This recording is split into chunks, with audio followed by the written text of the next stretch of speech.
Hello, welcome to this webinar. Thanks for joining us. This is Claudia Bach, and I'm looking forward to sharing some information with you today related to artists' legacies and estate planning. So this is something that we don't talk about much in our field. As a matter of fact, we're not very good at talking about these things in our culture at large, but it's something we all get to face for ourselves and also for those we care for. And this is also an especially complicated arena for situations where artwork is added into the general issue of estate planning. So I'm going to tell you a little bit about what we're going to cover today and what we're not going to cover today. So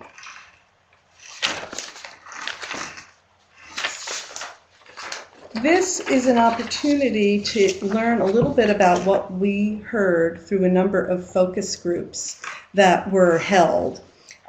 This is a chance to learn about the way different artists think about legacy and what that means to them, and about the methods that artists are using, and thoughts about what tools and services are needed.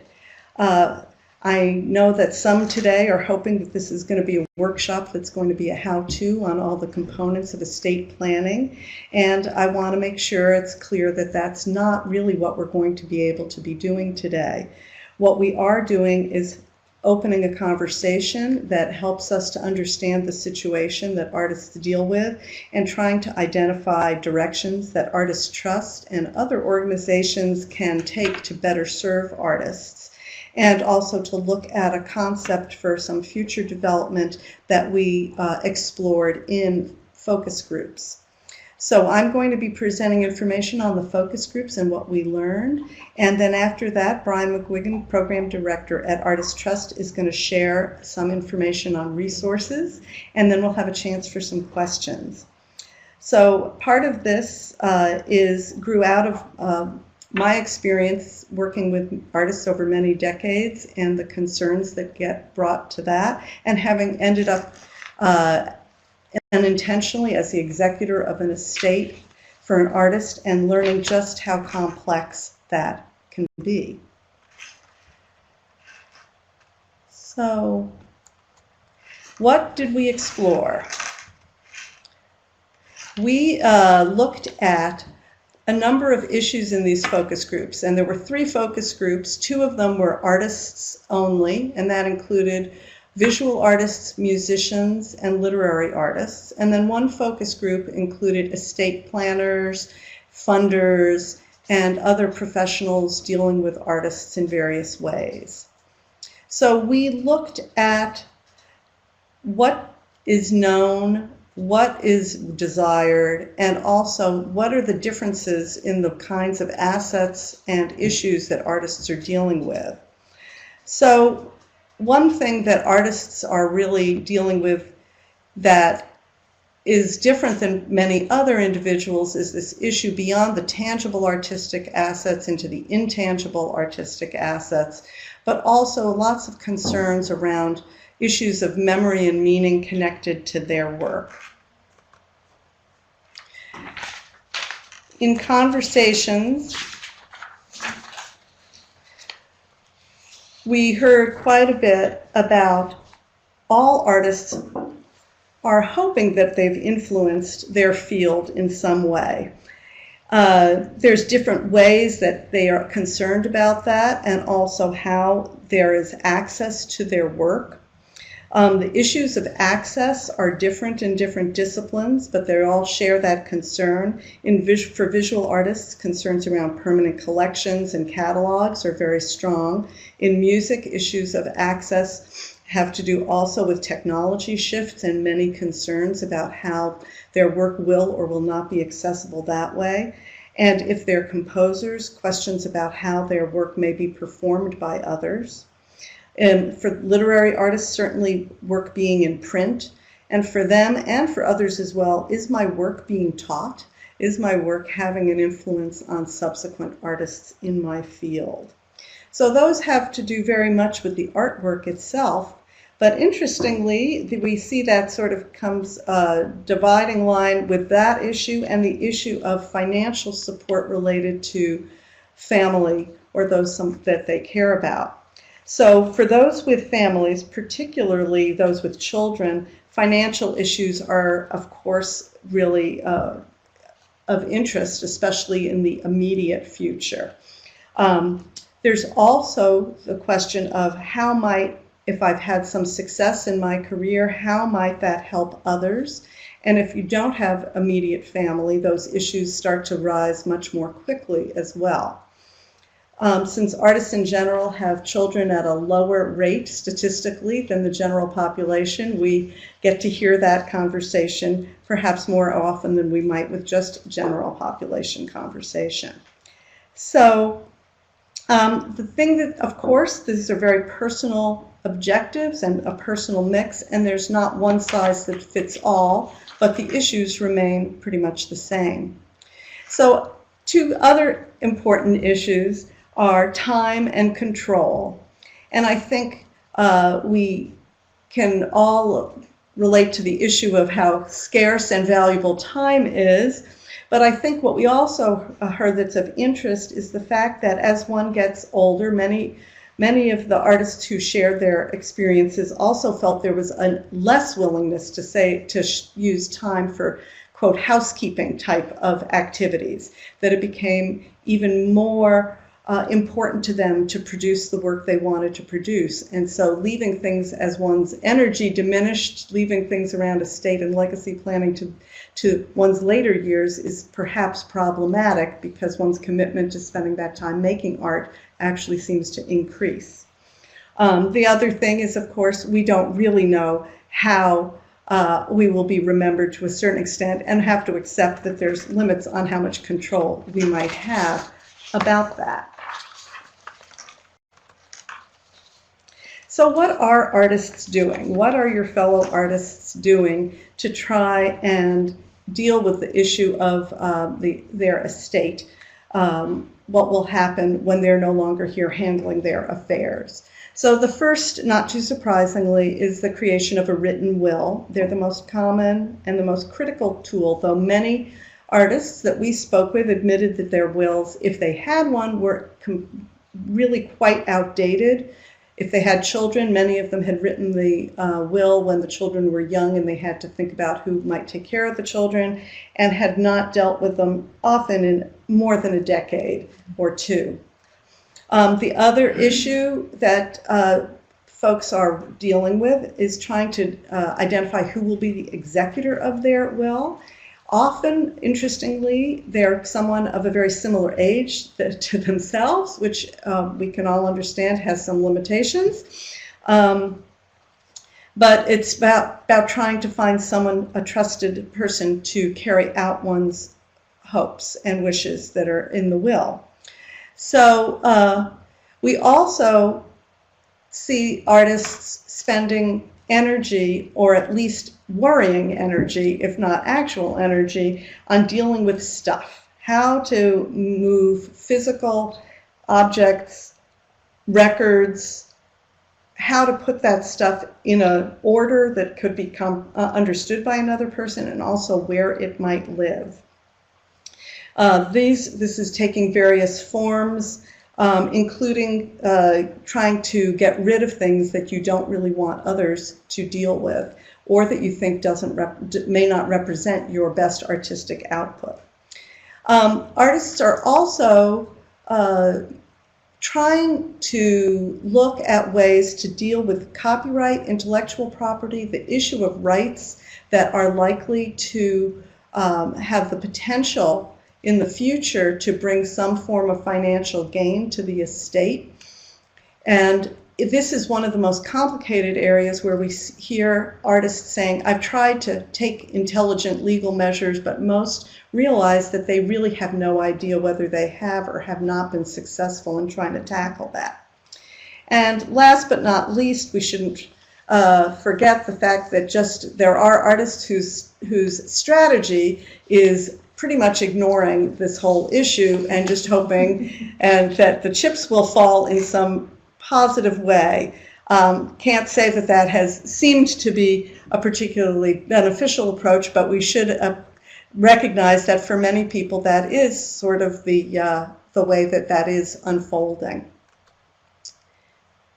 So some of the challenges we've mentioned already about the time and the executor issue. Also finding executors not only of an age that they're going to be around for a while, but also who have knowledge is very challenging. But another important issue is having conversations with family members. There's the concern about the overburdening of children, how leaving a lot of this work to those in one's family afterwards can be incredibly time-consuming, and how that will affect those individuals. Other challenges is realizing that it's very hard to predict the technologies one's going to be dealing with in terms of access to your work and how little information there is on that. And just in general, the lack of information and knowledge. What we really see is a lot of ad hoc, reinventing the wheel time and time again. So we did ask artists what they thought would help, and here are a few things that have been proposed, aggregated here for some discussion. And the first thing that came forward was around the idea of just some ways to guide discussions, some simple checklists for an artist to gather one's thought on what's important, what might need to be addressed. The second is how to make it easier to enter in a conversation with family members, and thinking about finding ways to help people discuss the difference between purely financial issues and issues of legacy that may be more intangible. Issues of wanting to make sure your work has a place in your discipline's history. The other thing is a checklist to meet with estate professionals, just trying to gather information. Undoubtedly, there could be more added to this, but these are some of the things that were really asked for initially. The other thing that I think is something that is possible, but at this point does not exist, is the idea of being prompted or being encouraged by being contacted around a particular age. At around age 60. What we heard is that folks in their 50s are still in denial of the need to deal with this. By 60, most of the artists, at least who were able to participate in these conversations, felt that at 60, most artists are saying, this is starting to feel like a dark cloud on the horizon. I need to be thinking about this productively and not knowing exactly where to turn. The ideas have been proposed that artist service agencies such as Artist Trust might be in a position to sort of serve as a point of reminder that, you know, you're now reached this threshold. It's a great time to participate in certain activities. So other things that artists are hoping for are about being trained better through their educational training to have archived their work. Starting to archive your work at age 65 does not seem to be a very excellent approach. It's not only time-consuming and difficult, but really just not very easy to reconstruct the past frequently. So there's a lot of hope that there will be better approaches over time to getting all students who are choosing to follow a career in the arts to understand what would be a positive way to keep better archived records of their creative work. The other thing is that hoping that there's more opportunities to get that, more repositories or places to put that.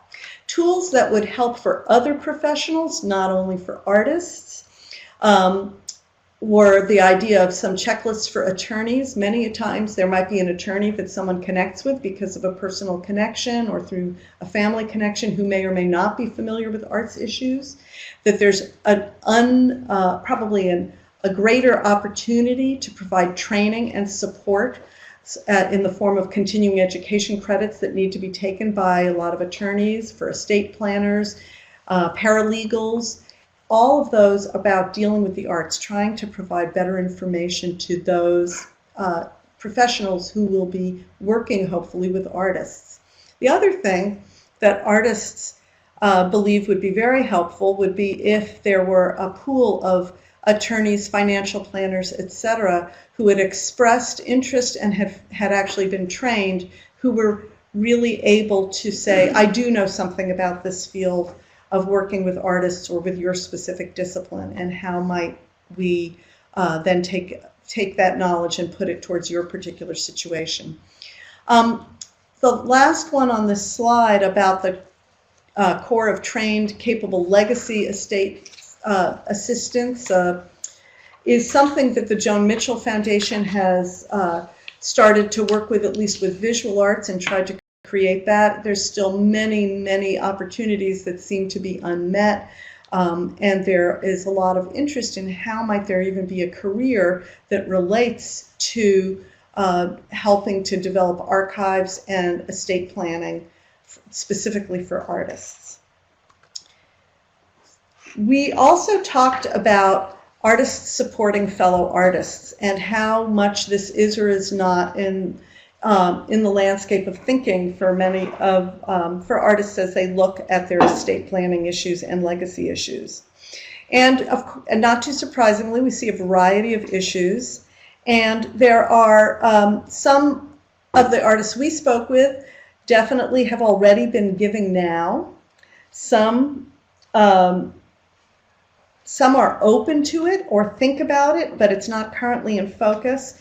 Many talked about they felt the need to resolve family issues clearly before they could think about it in an estate planning framework, but if they had that picture in focus, they would very much be curious to do so, and that they also all hoped that there would be easier ways to do this. At this point, the issues of how to do so without creating huge administrative or time-consuming methods is something that is of concern to many artists. How can I do this in a way that meets my intentions and at the same time can be done easily?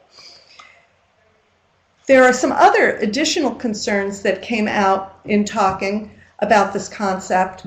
One is how important artistic discipline is for most artists. Those disciplines in which they have spent the majority of their career is often what's really closest to their heart, and their hope is to sometimes be very targeted in providing future assistance or encouragement to artists who come after them.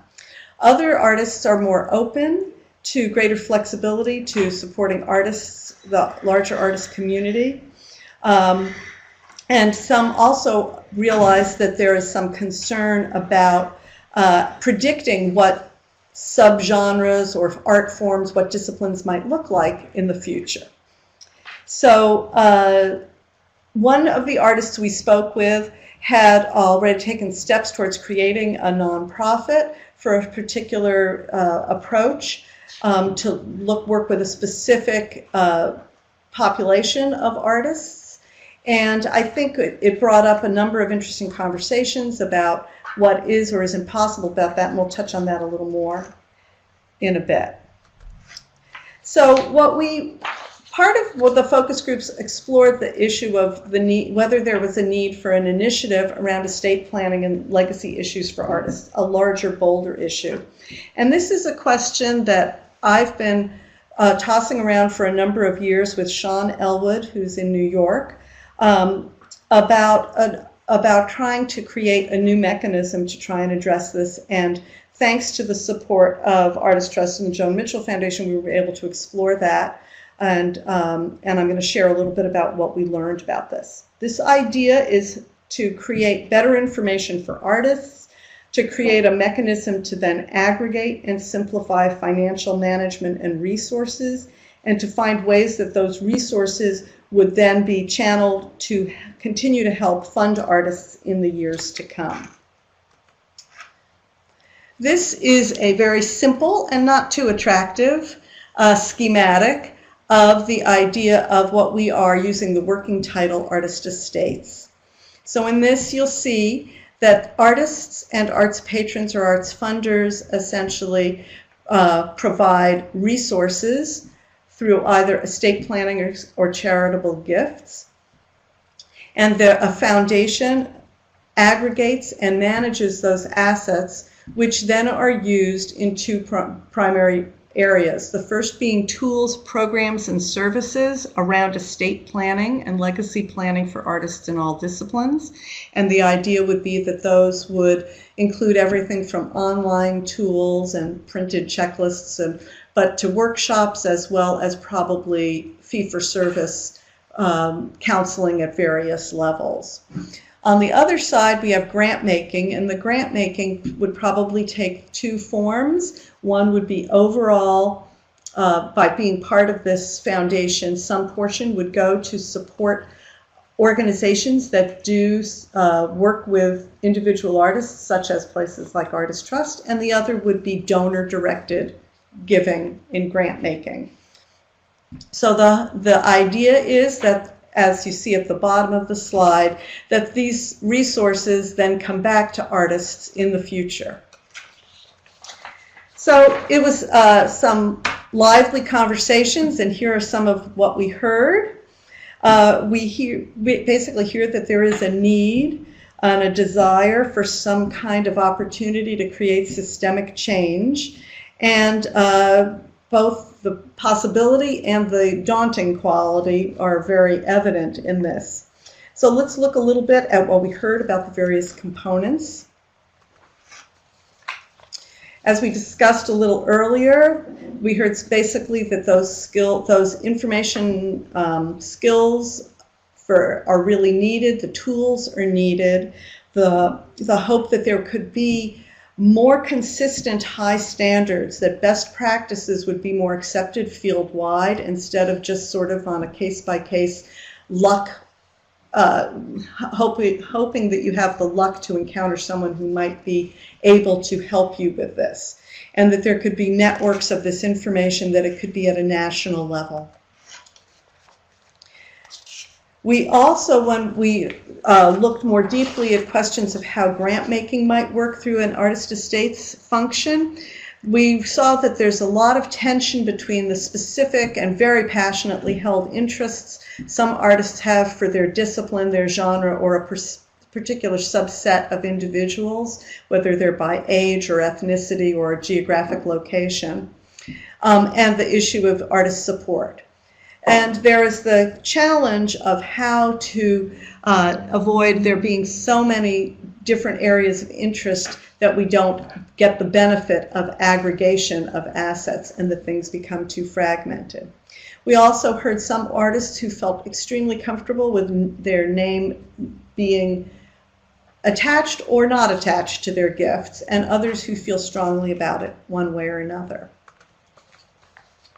So the potential of this artist estates idea really seems to be about the idea that when you aggregate assets, you could augment your particular contribution in a way that could really start to bring back an impact to the artist field, and that there really is currently very little opportunity to look at these in an artist-centric method. The potential also is there'd be a clear pathway that could reduce family burdens, and very importantly, what seems to be increasingly important as we talk more and more about this is this issue of how difficult it is for the individual artist to deal with copyright or intellectual property rights, and to learn how to deal with the monetization, how to capture the funds that might be available in the future. And an individual or even an executor is poorly situated to do that in most cases. So the continuity over time is one of the characteristics of this that seemed important to many people, and its ability to create support that brings back, money back to the artist ecosystem. So there are many challenges, as one can imagine, in getting this started. It is a very large and ambitious endeavor, and the startup process is something that is yet to be worked out. Another important thing, and it's something that may have brought some of you to this call, is the issue of hoping that there's going to be some huge and fabulous warehouse somewhere that's willing to take all your physical artistic possessions and put them somewhere. And this kind of endeavor really is more about working with the assets of that, and like most foundations would deal with what's called primarily extraordinary assets, which means money or those things which can be converted into financial out. We're having some technical difficulties here.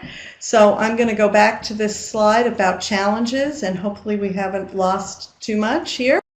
So basically the issue of the challenges to starting something like artist estates are rather vast. And one of those challenges is around the issue of what artist estates would be able to work with in terms of types of assets, which would be primarily what's known in the foundation world as extraordinary assets, which means adding to financial monetary assets, adding things that like real estate or auctionable artworks, not the capacity to take someone's full studio worth of work and find homes for it. The other issue that seems even more important over time is this issue of copyrights, and how this is something for the field as a whole that we haven't really addressed very well. Artists in all disciplines, with digitization, their work may be able to be used in the future in ways we haven't imagined, and yet we don't know how to make sure that the funds that might come from that return to the artist's estate and are returned in a way that makes it both possible to track it and use those as the artist intended. We also are concerned about there being a financial threshold that is reasonable for artists to be able to participate, and we're not sure what size estate that might need to be. So we also acknowledge very much that there's still a huge need for solutions for archives for artists in all disciplines, and how this kind of endeavor might be able to stimulate growth of archives. And lastly, there's the issue of the fact that folks felt that the name Artist Estates was just not the one they would like, so that's something they'll have to think about. So, some possible next steps around this idea are the creation of a flexible organizational plan related to it. Certainly need more conversations with artists and patrons and collectors to see how they might participate. And startup funding, this really will be like a startup. And very importantly, we'll be identifying artists who might wish to be part of a pilot project, which we are currently envisioning might occur in Washington State and New York. So we're also looking at what other organizations may find this of interest, and very much hope that there'll be more regional and national conversations and convenings on this topic, since we're really hearing that artists find that there really are not good avenues for pursuing this kind of situation related to their estate and legacy planning. So this kind of conversation is something that we've just always had a hard time with, I think, culturally, and yet we realize that it's causing artists to try and find solutions individually. Often they are inventing or reinventing mechanisms that are not taking hold in ways that can help others, or may not even be working out as they had hoped. So we hope that this also can lead to finding a way that more financial resource can find its way from artists to other artists, and to think about new directions and opportunities that that could create. So with that, I'm going to turn this over to Brian, who's going to give a look at some of the resources such as they currently are, the way they exist, and then Brian and I will take questions. Hello everybody. McGuigan, Program Director at Trust. First, I want to apologize for the so as I was saying, I wanted to apologize for the sound issues. If there are questions that you have that you were not able to hear parts of Claudia's presentation, we can take those at the end, and we're happy to go back over some things or answer any questions that you have about this exploration. So now that Claudia has reported on the findings into legacy and estate planning issues, I'm going to cover what resources are available. This is by no means a comprehensive list, but rather a starting point. Legacy and estate planning for artists is relatively new territory in the arts world. Compared to other issues in the arts, there are fewer resources available. However, what we've learned from this study with Claudia is there is a need for more information both among mid-career and established artists as well as their families. And emerging artists should start thinking about these issues so that they have a plan in place for when they're at the point where it is more of a concern in their lives. Of course, I'd point you first to the resources page on the Artist Trust website.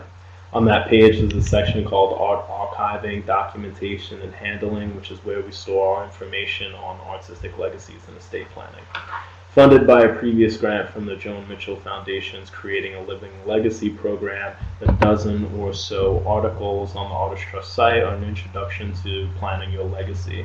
Topics covered include career documentation, setting goals, photographing your work, inventorying, record keeping, and other basics of the legacy planning process. Beneath the legacy information on our site is a list of independent photographers, studios, and archiving services around the state of Washington, all of whom specialize in the documentation of artwork. Beyond Artist Trust, I'd like to call your attention to several other resources listed here.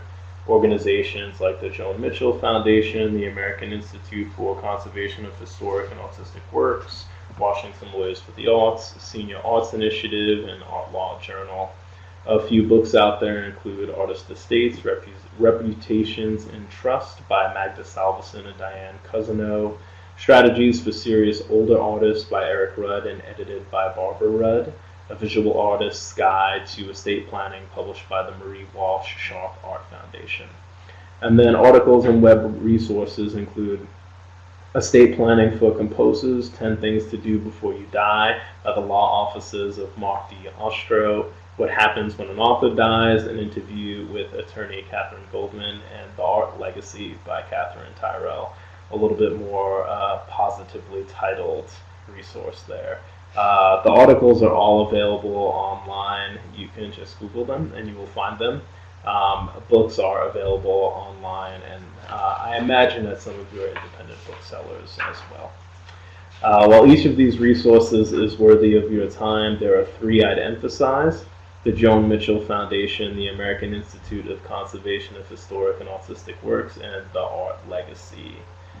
The Joan Mitchell Foundation is a great resource for artists with legacy and estate planning concerns. Through their CALL program, they developed a library of information, including a guide to artwork documentation and a workbook on estate planning. Both are free downloads on the JMF website. The Career Documentation Guide provides a thorough review of the documentation process from start to finish and includes worksheets for you to sketch out your goals and approach.